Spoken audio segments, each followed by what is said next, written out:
నాతో మాట్లాడుచున్నాడు.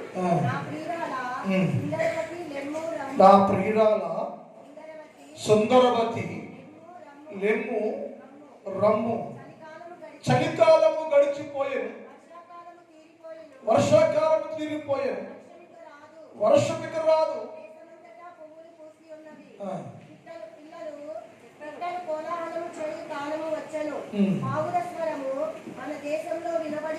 చాలు. ఈ వాక్య భాగాన్ని మనం గత వారాలుగా ధ్యానం చేస్తున్నాం. దీనిలో సారాంశాన్ని ఏమిటి అంటే, యేసు ప్రభువు వారు వధువు సంఘంతో మాట్లాడుచున్న మాట. వధువు సంఘంతో ఏమంటాడంటే, నా ప్రియురాలో అని సంబోధిస్తున్నారు. అంతగా ప్రియురాల్ని, నా ప్రియురాలు నాకే సొంతం ఏర్పాటు చేయబడ్డారు, నా ప్రియురాలు అని సంబోధిస్తున్నాడు. అందుకు కారణం ఏంటి అలా అంటారు ఏమిటో మనం తెలుసుకున్నాం. ఒకటి, ఆమె పరిపూర్ణ శుద్ధి కలిగి ఉందని తెలుసుకున్నాం. గువ్వలాంటిగా ఉందని, ఈ సంఘాన్ని, వధువు సంఘాన్ని గువ్వతో పోల్చినట్లుగా తెలుసుకున్నాం. ఎందుకయ్యా గువ్వతో పోల్చావు సంఘాన్ని అంటే, మనం ఏం తెలుసుకుంటే, ఒకటి, గువ్వ శ్రేష్టమైన పరిశుద్ధ జీవితం కలిగి ఉంది అని తెలుసుకున్నాం. రెండోది, గువ్వ అనుదినము దేవునికి మొరపెట్టేదిగా ఉంది.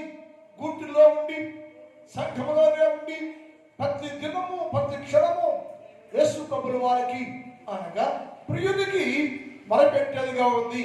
అందుకని సంఘాన్ని గువ్వలాగా పోల్చాడు అని తెలుసుకున్నాం. మూడోది,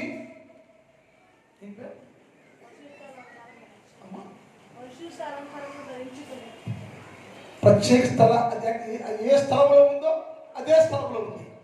స్థలాన్ని కలిగి ఉంది, ప్రత్యేక స్థలాన్ని ఏర్పరచుకుందని తెలుసుకున్నాం. ఈ క్రమంలో వధువు సంఘాన్ని దేవుడు ప్రేమించి దాన్ని పోలుస్తూ, నీ భక్తి జీవితం, నీ పరిశుద్ధ జీవితం అలా ఉంది కనుక, గువ్వలాగా ఉంది కనుక మీరు కూడా గువ్వలే ప్రత్యేక జీవితాన్ని జీవించేవారుగా ఉండాలి అని యేసు ప్రభువు వారు మనతో మాట్లాడుతూ వచ్చారు. రెండోది, గువ్వను లేక సంఘాన్ని ఎలా పోల్చంటే, వల్లి పుష్పం వలె. రెండు పేరు, లిల్లీ పుష్పం అన్నాడు, వల్లి పుష్పం అన్నాడు. ఆ పుష్పంలాగా వధువు సంఘాన్ని పోల్చాడు. ఎందుకయ్యా లిల్లీ పుష్పంతో పోల్చిన సంఘాన్ని లేక వల్లి పుష్పంతో పోల్చిన సంఘాన్ని అంటే, సంఘము శ్రేష్టంగా ఉంది, వధువు సంఘం అది పరిపూర్ణంగా ఉంది. ఎక్కడ ఉన్నాయంటే, లిల్లీ పుష్పము పరిశుద్ధ జీవితాన్ని కలిగిన ఈ సంఘం లోకంలోనే ఉండను. లోకంలో ఎక్కడున్నాయంటే, దాని గురించి లేఖనాల్లో రాయబడి పరమగీతాలు 2వ అధ్యాయం 2వ వచనం, పళ్ళు రక్కసి చెట్ల మధ్యలో వల్లి పద్మము కనబడుచు ఉండని గమనించాలి. ఈ పరిశుద్ధ సంఘము వల్లి పుష్పంగా పోల్చాడు. ఎందుకయ్యా వల్లి పుష్పంగా పోల్చావు? ఆ వల్లి పుష్పం ఎక్కడ పెరిగిందంటే, పళ్ళు రక్కసి చెట్ల మధ్యలో పెరుగుతూ ఉంది. అంటే వధువు సంఘము ఎక్కడుందయ్యా అంటే, లోకంలోనే ఉంది, పరిశుద్ధంగా ఉంది, పవిత్రంగా ఉంటుంది. దాని చుట్టూ అయ్యా బలు రకాల చెట్లు ఉండి అయ్యా. సంఘమేమో పరిశుద్ధం, వధువు సంఘం శ్రేష్టమైంది. ఆ వధువు సంఘం ఎక్కడుంది అంటే, బలు రక్క చెట్ల మధ్యలో ఉండేను. బలు రక్క చెట్ల మధ్యలో ఉండు కూడా, బలు రక్కసి చెట్లు గుచ్చేవి, హాని కలిగించేవి, హాని చేసేది, ప్రమాదకరమైనటువంటి ఆ ముళ్ళ చెట్ల మధ్యలో వధువు సంఘము అనబడే దేవుని ప్రియురాలు ఉంది. ఎలా ఉన్నాయంటే, ఆ వల్లి పద్మ తెల్లగా పరిశుద్ధంగా, వాటి మధ్య అనగా బలు రక్కసి చెట్ల మధ్యలో ప్రత్యేకంగా తను తాను కాపాడుకుంటూ ఉంది. ఇటు వెళ్దామన్నా, ఇటు చూద్దామన్నా అవి గుచ్చుకుంటూ ఉంటాయి. ఇవి బలు రక్కసి చెట్లకి ముళ్ళు ఉంటాయి. ఆ ముళ్ళు గుచ్చుకుంటే మాటకు అవకాశమే లేదు. అలా గుచ్చి విడిచేటువంటి బలు రక్క చెట్ల మధ్యలో ఈ బలు రక్క చెట్లని ఎలా పోల్చాడు దేవుడు? లోకస్తులుగా పోల్చాడు, పాపాత్రులు పోల్చాడు. పాపాత్రుల మధ్యలో, లోకస్తుల మధ్యలో వధువు సంఘం అని వాడే వల్లి పుష్పం, వధువు సంఘము వల్లి పుష్పం వలె లోకములో లోకస్తుల మధ్యలో, ప్రమాదకర ప్రజల మధ్యలో, గుచ్చే ప్రజల మధ్యలో, బలు రక్కసి చెట్ల మధ్యలో శ్రేష్టంగా వధువు సంఘం నివసిస్తూ ఉండేను. ఈ వధువు సంఘము దేనికి బలైపోకుండా, దేనికి హాని నష్టానికి బలైపోకుండా తన్ను తాను భద్రం కాపాడుకుంటూ తనకున్న పరిశుద్ధ జీవితాన్ని, ప్రార్థన జీవితాన్ని ఎక్కడ భంగము కలగకుండా జాగ్రత్తగా తన్ను తాను కాపాడుకుంటూ ఉంది. ఎక్కడ అంటే లోకంలోనే ఉంది. బలు రక్క చెట్ల మధ్యలో ఉంది. బలు రక్క చెట్లు చాలా ప్రమాదం. అవి గుచ్చుకుంటే దాని ముందేమి లేదు. అయినా గుచ్చుకుంటున్నా సరే ప్రాణం పోకోకుండా ఎన్ని శ్రమలు వచ్చినా, కష్టాలు వచ్చినా, వేదనలు వచ్చినా ఈ బలరక చెట్లు దేగుతుంటే శ్రమలకు, వేదనలకు, కష్టాలకు, శత్రువులకు, లోకస్తులకు గుర్తు. అంటే పరిశుద్ధ సంఘాన్ని పరిశుద్ధంగా వండుకోకుండా దాన్ని పాడు చేద్దామని, పరిశుద్ధ సంఘాన్ని నాశనం చేద్దామని, వధువు సంఘాన్ని ఎత్తవరకు చేద్దామని తను భంగపరచడానికి బలు రక్కసి చెట్లు అనబడే దుష్ట మృగాలు మనుషులు లోకములో దాన్ని పాడు చేయకుంటే వారి మధ్యలో అది శ్రేష్టముగా ఉండేను. బైబిల్ మాట యేసుకేలు గ్రంథం 2వ అధ్యాయం, యేసుకేలు 2:5-7 చదువుతాం. యేసుకేలు 2:5-7 దాకా. నరపుత్రుడా, నీవు బ్రహ్మదండి చెట్లలోను ముళ్ళ తెప్పల్లో ఉన్నావయ్యా. విశ్వాసి, క్రైస్తవుడా, క్రీస్తు కలిగిన వాడా, పరిశుద్ధ సంఘమా, పరిశుద్ధ జీవిస్తున్న వ్యక్తి మనుషుడా, ఎక్కడ తిరుగుతున్నావు అంటే ఎక్కడంట? బ్రహ్మదండి చెట్ల మధ్యలో తిరుగుతున్నావు నువ్వు. చాలా ప్రమాదం. ఆ చెట్టు చాలా ప్రమాదం. ప్రమాదకరమైన ప్రజల మధ్యలో క్రైస్తవ సంఘం ఉంది, పరిశుద్ధ సంఘం ఉంది.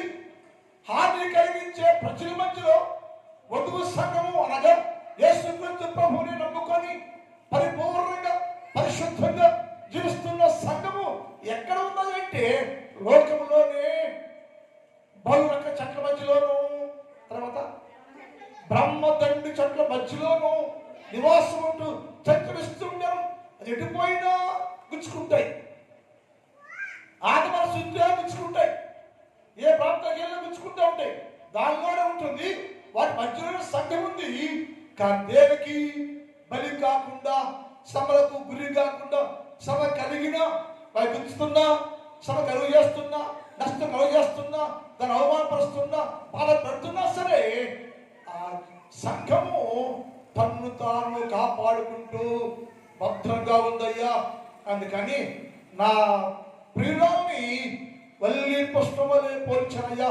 వల్లి పుష్పము ఎలాగైతే బ్రహ్మదండి చెట్ల మధ్యలో శ్రేష్టంగా ఉందో, పరిశుద్ధంగా ఉందో, భంగపరచుకోకుండా తనను తాను కాపాడుకుంటూ తనకున్న కలిగిన పరిశుద్ధ జీవితాన్ని, ప్రార్థన జీవితాన్ని, ఆత్మీయ జీవితాన్ని, భక్తి జీవితాన్ని ఎక్కడ కూడా కోల్పోకుండా, వాడిపోకుండా, కోల్పోకుండా, వాడిపోకుండా, రాలిపోకుండా, మాడిపోకుండా తనను తాను జాగ్రత్త చేసుకుంటుందయ్యో. ఎవరైతే వల్లి పుష్పం. దానిలో పోలీసు ఎందుకు చేస్తాయంటే అంత పరిశుద్ధంగా తెల్లగా ఉండే సంఘం శ్రమల మధ్యలో ఉంది, శోధన మధ్యలో ఉంది. శోధకుడు శోధిస్తూనే ఉన్నాడు, శోధకుడు హింసిస్తూనే ఉన్నాడు, శోధకుడు హాని చేస్తానికి రెడీగా ఉన్నాడు, చేస్తూనే ఉన్నాడు. అయినా సరే పరిశుద్ధ సంఘము తన్ను తాను కాపాడుకుంటూ వాటికొచ్చేమా. నరపుత్రుడా, నీవు బ్రహ్మదండి చెట్లలో, ముళ్ళ తుప్పలలోను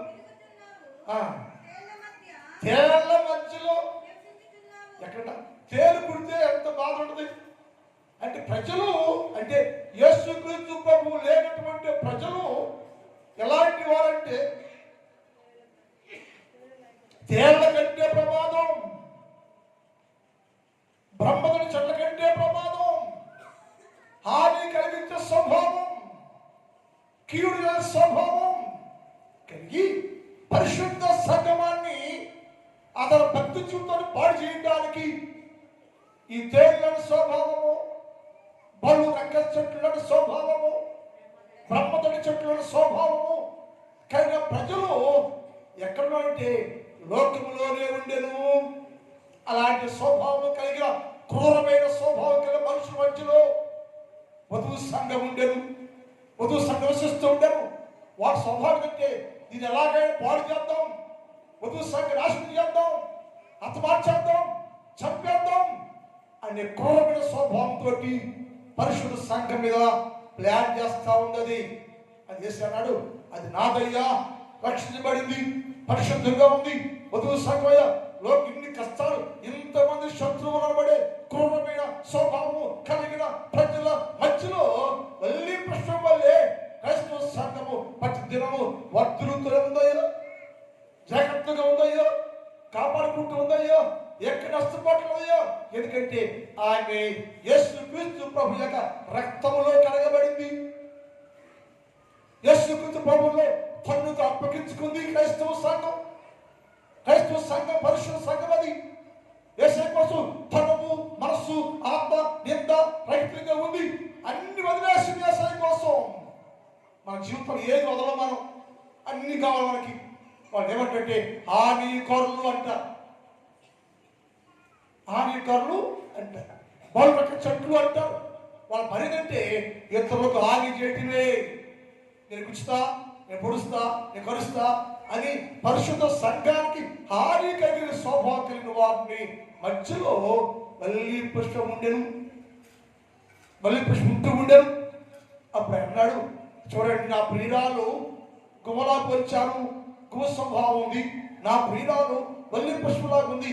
ఎందుకంటే ఎంతమంది శ్రమ కలిగించిన పరిశుద్ధ సంఘము తన్ను తను కాపాడుకుని యేసు ప్రభు రెండవ రాకడకి తన జీవితాన్ని స్థిరపరచుకుంటూ పరిశుద్ధంగా ఉందయ్యా.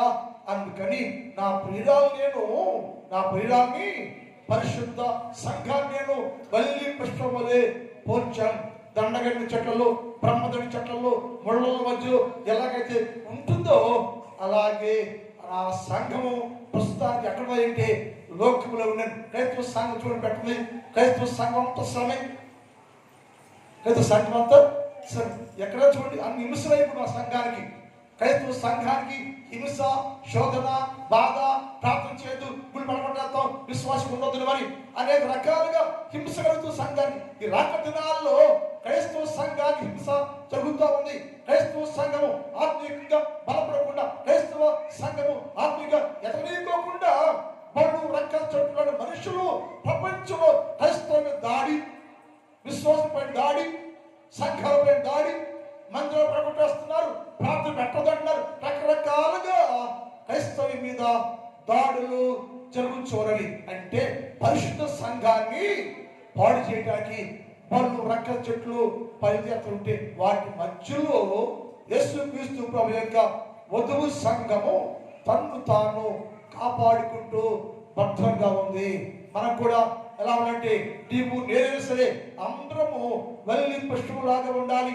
ఎందుకయ్యా అంటే బలు రక్క చెట్లు, ముళ్ళ తుప్పలు, తేలిన శోభం కలిగిన వారు నీ మధ్య చుట్టూ ఉన్నారు, వారి హాని కలిగిస్తున్నారు, చేస్తూనే ఉంటారు. కాబట్టి వారి మధ్యలో నువ్వు శ్రేష్టంగా ఉండాలి. మీకా గ్రంథం 7:4 చూద్దాం. మీకా గ్రంథం 7:4, మీకా గ్రంథం 7:4. వారిలో మంచివారు,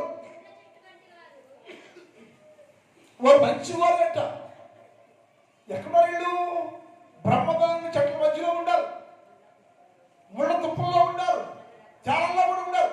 తేళ్ల మధ్యలో ఉంటాడు, ముళ్ళల్లో ఉన్నారు, బొమ్మకి చెట్లో ఉండరు. ఎవరు వీళ్ళు? మంచోళ్ళే, చూస్తాడు మంచోడు, పైకి చూస్తే వాడు మాత్రం వెరీ గుడ్ అయ్యా, చాలా మంచోడయ్యా, చాలా మంచిదయ్యా, మంచిదయ్యా అంటా ఉంటే మంచి వారట ముళ్ళ చెట్టులో కూడా స్వభావం ఏమిటి? మనిషి వచ్చాడు పైకి, స్వభావం ఏంటంటే ముళ్ళ చెట్టులాగా ఉండాను, గుచ్చుతూ ఉండాను, పొడుస్తూ ఉండాను, చంపేయడానికి సిద్ధంగా ఉండాను, హానికాడుగా ఉండాను, దేశం కలిగి ఉండాను, హానికాడు. చూడటాకేమో అతడు మంచివాడు, స్వభావం ముళ్ళ చెట్టులాగట. చూడటానికి అతడు మంచివాడే, కానీ స్వభావం ఉందే. స్వభావము యేసుక్రీస్తు వధువు సంఘాన్ని హాని కలిగించి పాడు చేసి ప్రార్థన చేయకోకుండా ఆ ఆత్మలో వర్ధలుకోకుండా చేయటానికి పైకి మంచివాడే, కానీ లోన చాలా క్రూరం. స్వభావం మారలా, బతుకు మారలా, ఉద్దేశం మారలా, ఏమి మారిపోతే పైకి మాత్రం మంచివాడే, కానీ లోపల ముళ్ళ చెట్లు లాంటి వాడు. వారిలో యథార్థవంతుడు, మంచోడంట, యథార్థవంతుడంట. అంటే పైకిలా కనబడితే యథార్థవంతుల్లాగా, మంచివాళ్ళలాగా, భక్తుల్లాగా, విశ్వాసుల్లాగా ఉంటారు. ఎక్కడున్నారు? ముళ్ళ కంచిలో ఉంటాడు, ముళ్ళగా ఉంటాడు. ఏం మారావు నువ్వు? సంగమా ఏం మారావు నువ్వు? నీ బతుకులు ఏం మార్చావు? నేను చంపేశావు. స్వభావంతో క్రూరంగా ముళ్ళుగా ఉంటే నువ్వు దగ్గరికి వస్తే ప్రమాదం, దూరం కూడా ప్రమాదమే. ఎక్కడ పెట్టి ఎవరికి అర్థం కాదు. దగ్గరికి వచ్చినా ప్రమాదమే, దూరం కూడా అంటే అంత డేంజర్ అన్నమాట. మానవ లోకము మనుషులు అంటే ఏ మనుషులు కూడా యథార్థుడు లాంటి వాడు, మంచివాడు లాంటి వాడు, కానీ క్రూరమైన స్వభావం, హానికరలో వారి వల్ల నష్టం పొంచి ఉంది. దేనికి? క్రైస్తవ వధువు సంఘానికి క్రూరమైన తోడేళ్ల వల్ల, తేళ్ల వలన, బళ్ళకు చెట్ల వల్ల మంచి వాళ్ళు యథార్థం అనిపించుకున్నారు. లోకం కూడా వేరేకుంటాయా? ఆ సంఘం కింద వేరుకుంటాయా? ఎక్కడ సంగతి అంటే లోకములో ఉంది. అంటే లోక స్వభావం ఏమీ పోదా, వారు యథార్థవంతులే, కానీ ముళ్ళ కంచి కంటేను ముళ్ళగా ఉన్న స్వభావంతో ముళ్ళేనంట, కంచిలాగా ఉంటుందంట, స్వభావంగా ముళ్ళంట. అంటే ఎంత హాని చూడండి. అసలు చెట్టు బాగానే ఉంది, చెట్టు పైకి చాలా బాగుంది, చాలా ఆకర్షణీయంగా ఉంది.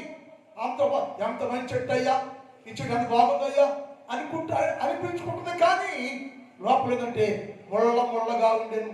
లోపల ఏది అన్ని ముళ్ళ కంటే ప్రమాదంగా ఉండేను, ముళ్ళ కంచిలాగా ఉండేను. నీ వల్ల హాని కలుగుతూ ఉంది, నష్టపోతున్నావు.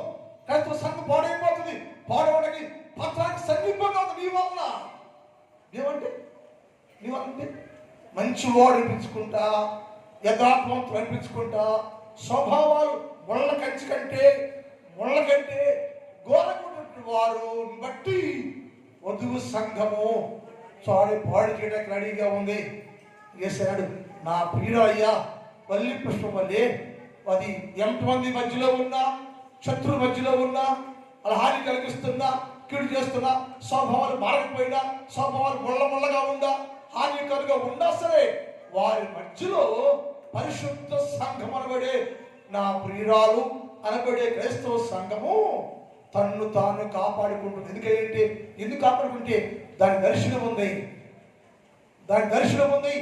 ఇది హానికరం, ఇది ముళ్ళ కంచో, ఇది కీడు చేస్తుంది అని తెలిసి దర్శనం కలిగి ఎప్పటికప్పుడు క్రైస్తవ సంఘం అనగా పరిశుద్ధ సంఘం యేసుక్రీస్తు ప్రభు రక్తం కడగబడి కొనబడి తన్ను తాను పరిశుద్ధంగా ఉంచుకునే పరిశుద్ధ సంఘము ఎప్పటికప్పుడు తన్ను తాను జాగ్రత్తగా కాపాడుకుంటుంది.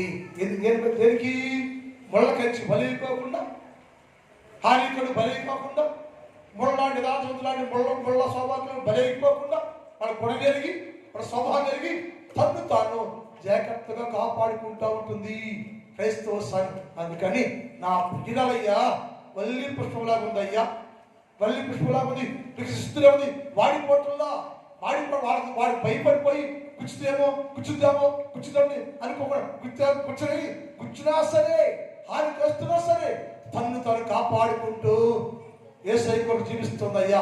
వధువు సంఘం మాట్లాడే అదే యేసుకేలు గ్రంథము 28 అధ్యాయం యేసుకేలు 28 14 15 చూద్దాం. యేసుకేలు 28 14 15. కెరూబుపై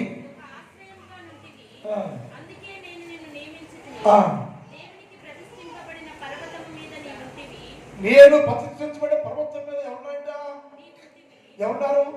వధువు సంఘం ఎక్కడంట? పరిశుద్ధపరచబడిన పర్వతం మీద ఉంటుంది. గమనించాలి, కాలుచున్న రాళ్ల మధ్యలో. మనకి కొల్లు వెళ్తే అన్ని రాతి పెట్టిలో ఉంటాయి, కాలుతున్నది. వాటి మధ్యలో లాంటి కాలుచున్న రాళ్ల మధ్యలో ఉంటుంది. కాలుచున్న కాల్చేసే స్వభావం కలిగిన మనుషుల మధ్యలో నువ్వు ఉంటుంది. వాళ్ళు ఎటు కాలిపోయారు, నేను కూడా కాల్చాలనుకున్నాను. ఎక్కడంటే వధువు సంఘం కాలుచున్న రాళ్ల మధ్యలో ఉంటుంది.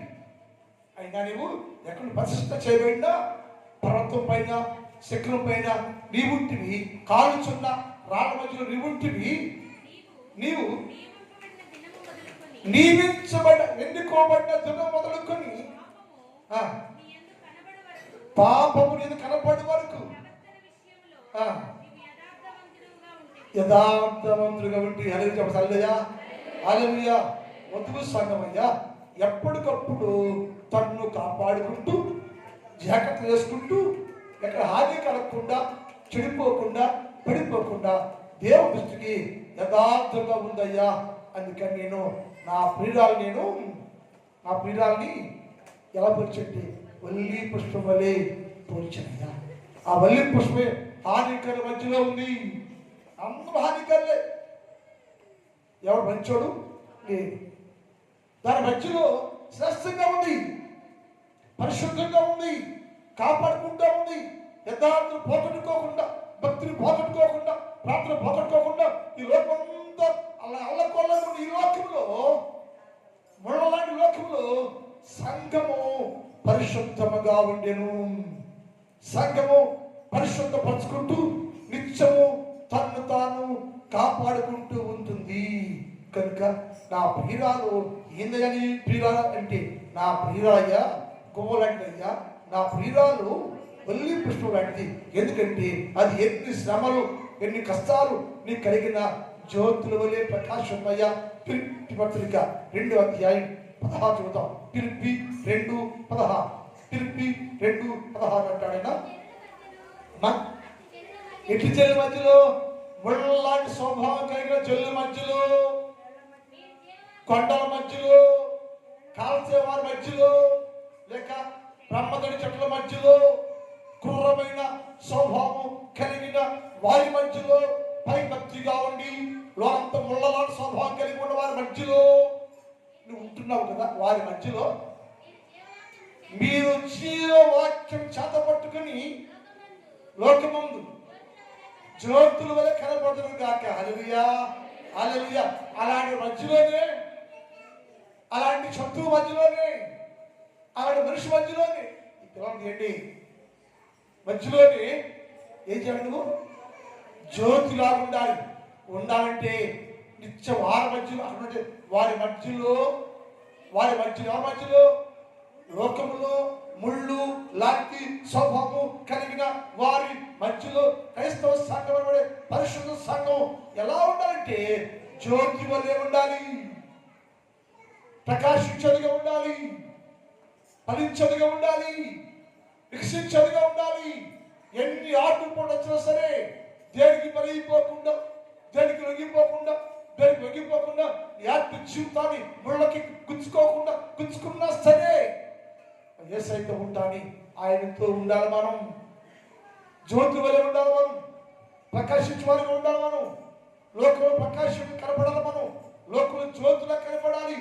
ఏందయ్యా ఇన్ని శ్రమలు వచ్చినా, ఇన్ని కష్టాలు వచ్చినా, బ్రహ్మతుడి మధ్యలో చెట్ల మధ్యలో ఉన్నా, బలు రక్కసి చెట్ల మధ్యలో ఉంటున్నా, రాళ్ళ మధ్యలో కాల్చబట్టు రాళ్ళ మధ్యలో ఉన్నా, ఏంది సజీవంగా ఉంది? ఏందయ్యా చచ్చిపోలేదే అంటే అంటుంది నన్ను చంపడానికి పాత్ర ఏం చేసినా నేను ప్రభుత్వం ఉన్నానయ్యా, ప్రభుత్వం ఉన్నాను, ప్రభు కోసం ఉన్నాను. నేను కుర్ర స్వభావం మధ్యలో నేను జ్యోతులుగా వెలుగుతున్నాను, నేను ప్రకాశిస్తున్నాను. నేను యేసయ్య సంఘము మాట్లాడుతుంది. క్రైస్తవులారా, విశ్వాసమే మనం.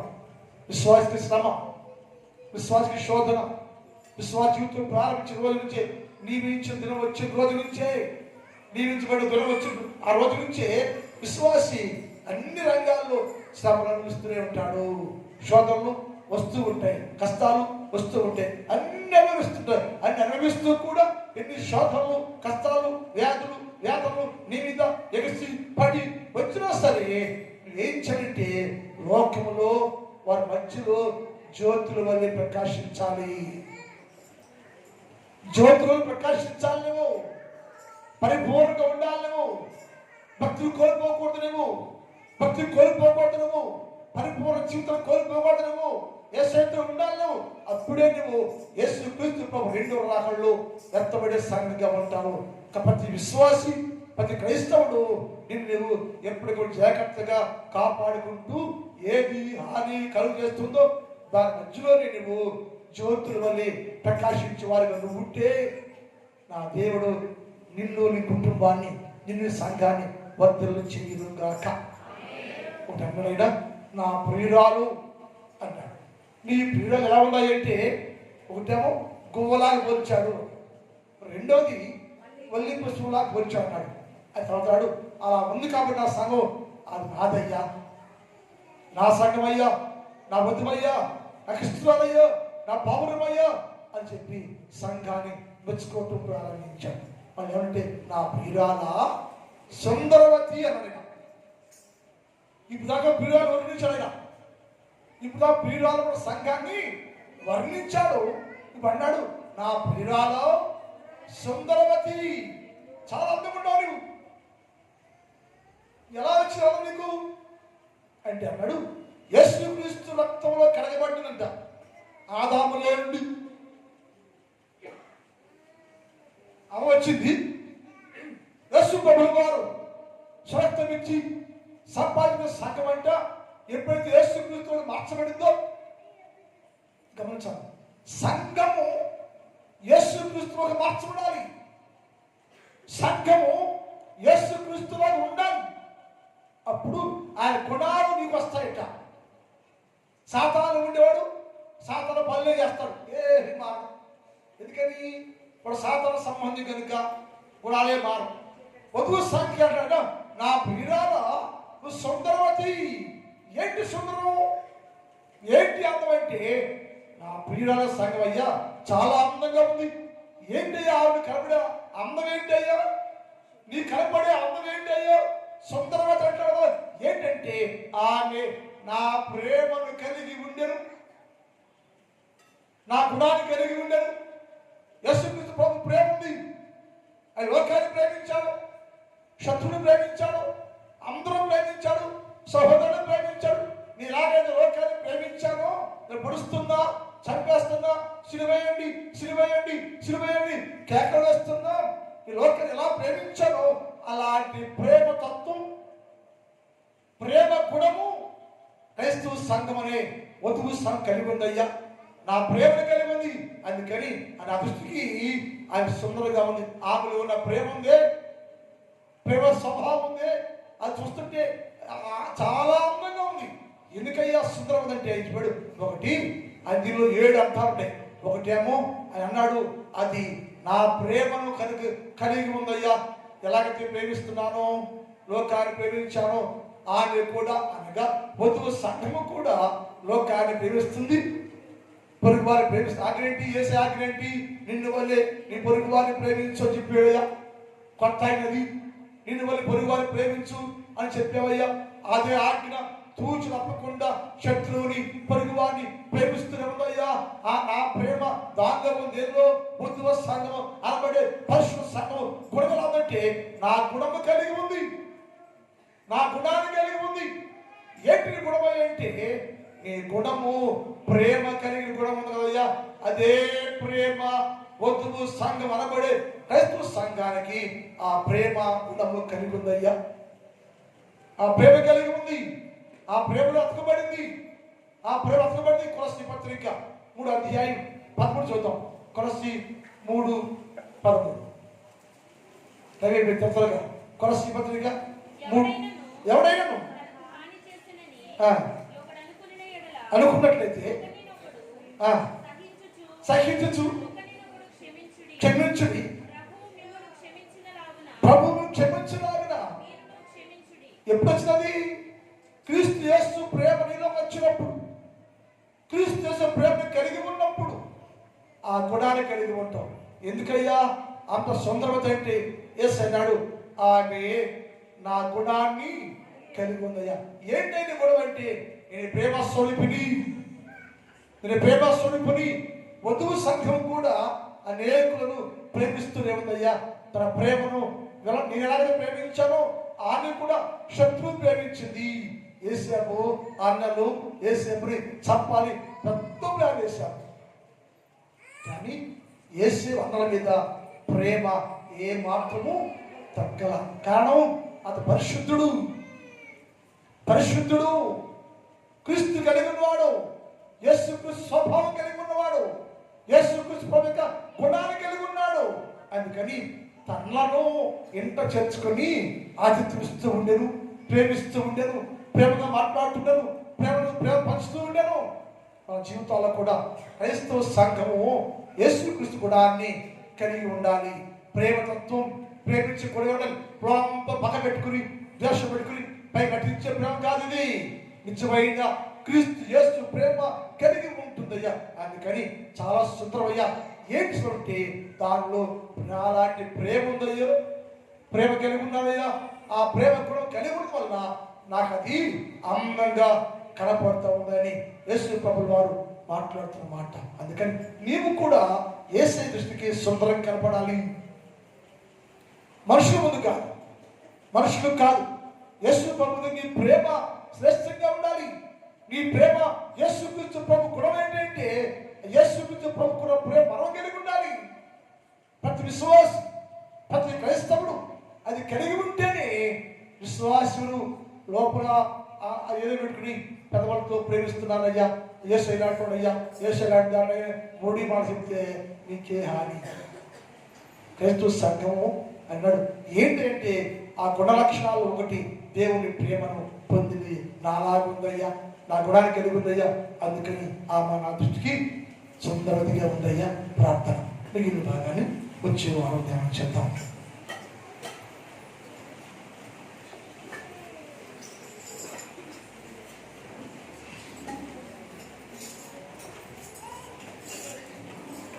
ఒకరించండి, ఒక నిమిషం. అమ్మ మోకరి తల్లి, ఒక నిమిషం.